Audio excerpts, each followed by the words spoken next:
À la ville de Dakhla, le RNI, sous la présidence effective du numéro 1 du parti Aziz Akhnouch, a entamé une nouvelle voie, la voie des réalisations, selon la même conduite du parti, basée sur l'action, la proximité et l'ancrage dans les territoires. Ainsi, le parti de la Colombe continue de bousculer les codes en innovant et en sortant des sentiers battus.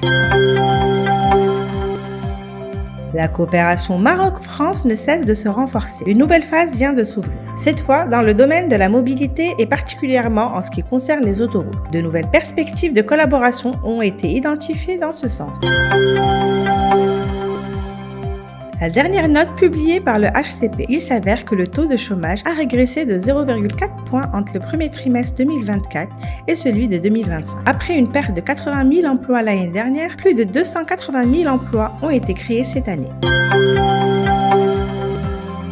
Parmi les questions traitées lors d'une réunion du bureau politique du RNI dans la ville de Dakhla figurait la régionalisation, une idée consacrée dans l'identité du parti, rappelant à cette occasion les différentes initiatives de Sa Majesté le roi Mohammed VI dans ce volet.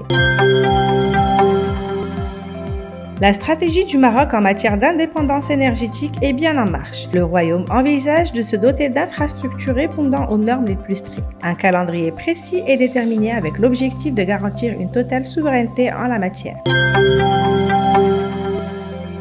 L'organisation du Forum international de l'industrie et des services à Souss Massa érige la région en tant que vitrine du développement industriel au Maroc.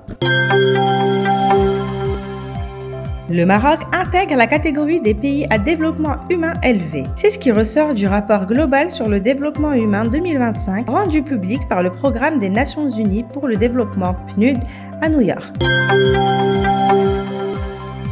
La justice marocaine se prépare à mettre en application des peines alternatives, une nouveauté qui devrait révolutionner le fonctionnement des tribunaux. L'entrée en vigueur est prévue pour le 8 août prochain.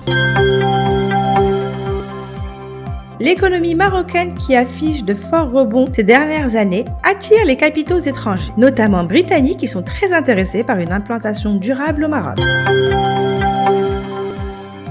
La commission mixte maroco-espagnole de transit s'est réunie à Cadix afin de préparer l'opération Marhaba 2025. Les prévisions annoncent cette année une augmentation de 4% du nombre de passagers en comparaison avec 2024. Ne manquez aucun détail. Retrouvez l'intégralité de nos articles sur www.aujourd'hui.ma et sur toutes nos plateformes.